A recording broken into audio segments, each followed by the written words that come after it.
Well, welcome everybody. Today we're talking about something that we are all born with, pretty much, predominantly. We'll be talking about the appendix. So I was talking to a friend the other day, actually. I guess growing up, I mean, we always know that people have had their appendix removed. It's just something that we never sort of really considered for my whole upbringing about what the appendix actually does, what the appendix does. And it's sort of always been there, something that if it gets infected, we just have it removed.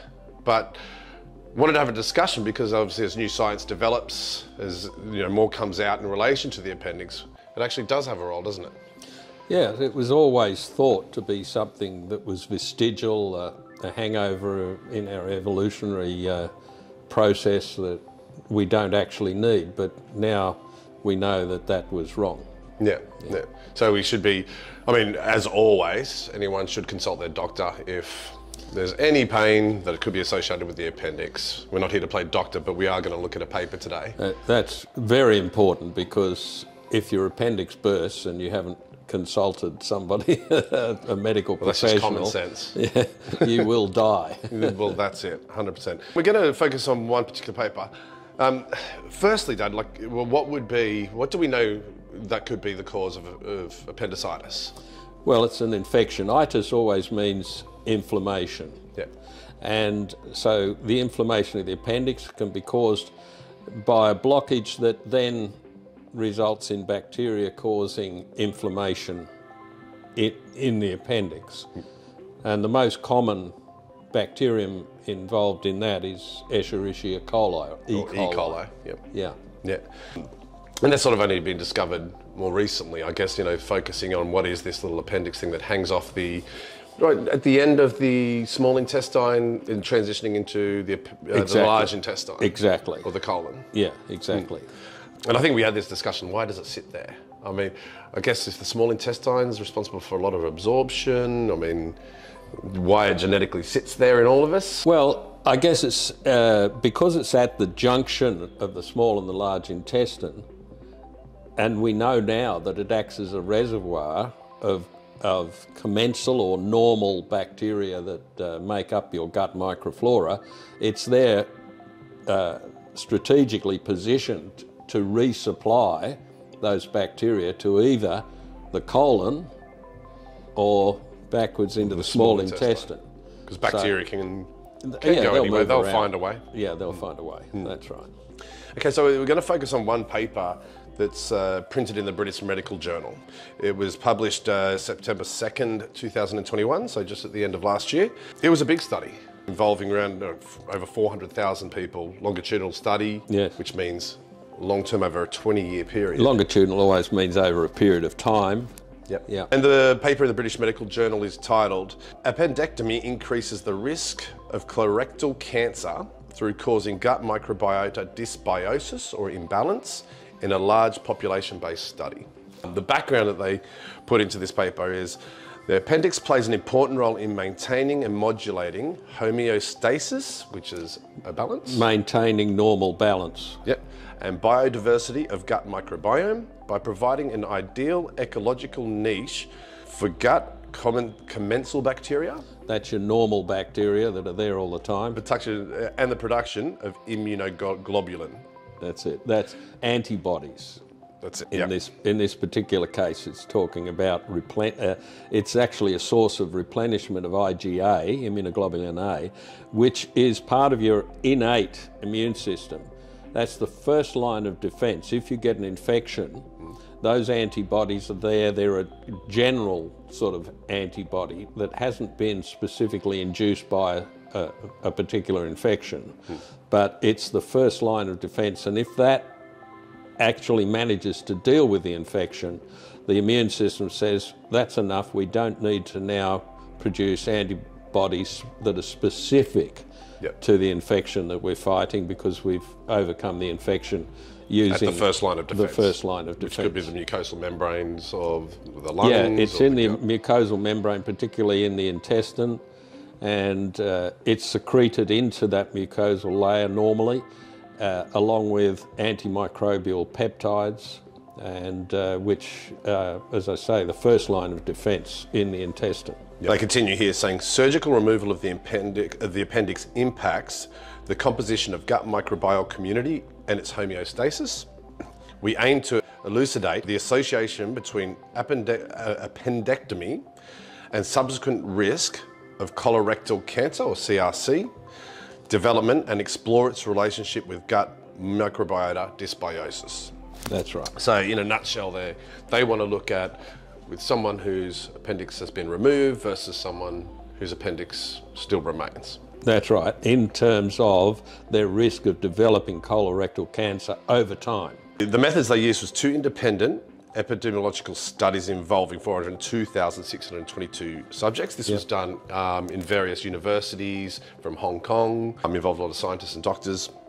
What would have been sort of the main thing they were looking into? So obviously people with their appendix removed, people they're still with their comparing appendix. 2 groups in terms of their risk of developing colorectal cancer, but they're doing that also in conjunction with looking at the changes to their microbiome. So they're looking at, and they report in there that certain bacteria, the people who've had their appendix removed end up with more of those, so they're enhanced or enriched, if you like. Whereas other bacteria are less present. In other words, they're depleted to some extent, reduced in number. And that is known to those particular bacteria. As you know, I think it says 7 of those bacteria that were enhanced in the case of people who've had their appendix removed are actually capable of producing colorectal cancer. Yeah. Is that because you are removing like this little store that has this like bacterial backup? Well, yes. So it's controlling the balance of because bacteria? the appendix produces IgA as well, that is part of the mechanism for controlling the various populations of bacteria in there. Gotcha. So what kind of things, like obviously if someone's already had their appendix removed, you know, is it then important for someone to look at their diet, or, you know, whether it be probiotic supplementation? Of course, it's always a motherhood statement that we should have a good diet. And we understand also that fibre is important in your diet, and it selects for certain beneficial bacteria. But of course, we need to remember that a diet can only act on the bacteria that are in the gut. Yep. And if you haven't got a whole lot of certain bacteria there, if they're totally missing, no amount of good diet will actually enhance those, because they're not there to be enhanced in the first place. Yep. There are people that have such a bad microbiome that almost no amount of good diet can fix them, right? And then you've got the people that are bulletproof almost against anything, because they've got enough of those good bacteria that they can sort of get away with it. Yeah. But I'm not advocating that they should. No. But I think the important thing is here that one of the major causes, as I said before, E. coli is the major cause of appendicitis. And we know that particular probiotic bacteria can suppress very effectively those. In a nutshell, anyone that has had their appendix removed needs to be careful. Well, they need to be aware of the fact that probiotics. their risk has, over a 20-year period post-appendectomy, there is an 18.6% increase in risk of colorectal cancer. Yep.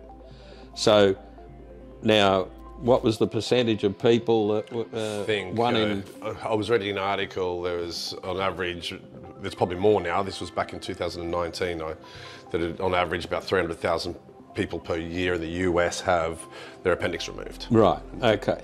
So we all know people. I know people, who've had their appendix removed, so it's a significant proportion of the population. And those people they need to be aware that they probably should be taking something that will suppress those potentially bad E. coli's in their gut. Yeah. And the same applies to someone who's still got their appendix. Prevention, as we always say, prevention's better than the cure. That's right. I mean, you know, the cause of things like polyps, which are the forerunner or precursor, if you like, of colorectal cancer, is caused by irritation of the bowel lining by these bacteria that are, E. coli, for example, will metabolize bile and produce carcinogens, which lead to the cancer of the bowel. And so if you know that particular good bacteria, and combined, of course, with prebiotics that will boost them to very high numbers, if you know of a product that's got that in it, Yep. then you should take it. So fundamentally, this appendix that I'm sure I've spoken to a lot of people just thought just can be removed, doesn't do much. Science didn't even know what it did for until recent times. Yeah. Actually could play a massive role in our overall health, because there was another paper we were going to refer to, which, you know, I'll link and I'll put up but it's increased chronic kidney disease developed and progression in diabetic patients after appendectomy. That's right. I know we were briefly talking about, you know, just before there was more articles coming out about Parkinson's. Yeah. You know, people that have had their appendix removed and that link to Parkinson's. So that's right. Well, of course, as an overall statement, as a doctor once said to me, everything starts with the gut. Yep. And as I say, everything starts with the gut microbiome, the bacteria in the gut. In particular in the gut.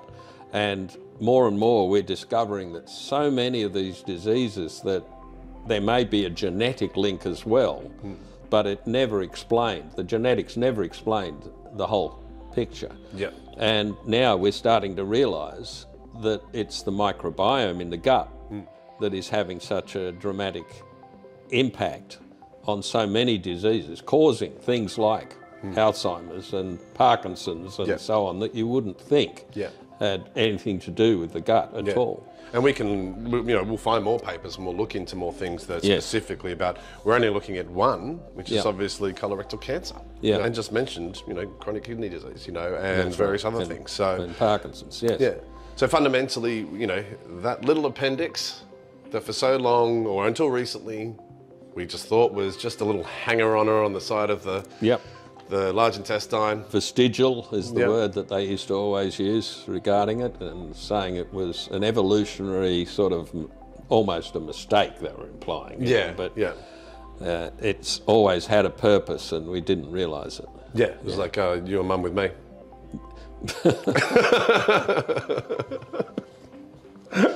Thankfully, you found a good purpose in life. To help people's poo. I hope everyone found that interesting, that the little appendix that we didn't know until recently what it did, now plays what we think, and as the research comes out, a very important role in our overall health. And especially, obviously, as that little pocket of bacteria, or modulator, you could say, of our microbiome in our gut bacteria. That's right. And particularly replenishing the gut with the commensal bacteria after there's been an event like food poisoning, diarrhea that have flushed them all out. It's also important. Acts of replenishment. It's a little reservoir. That's right. Yeah. Well, I hope everyone found that interesting. We will link we'll have all the descriptions, all the papers linked at the bottom of the video. And hope you all have a fantastic day.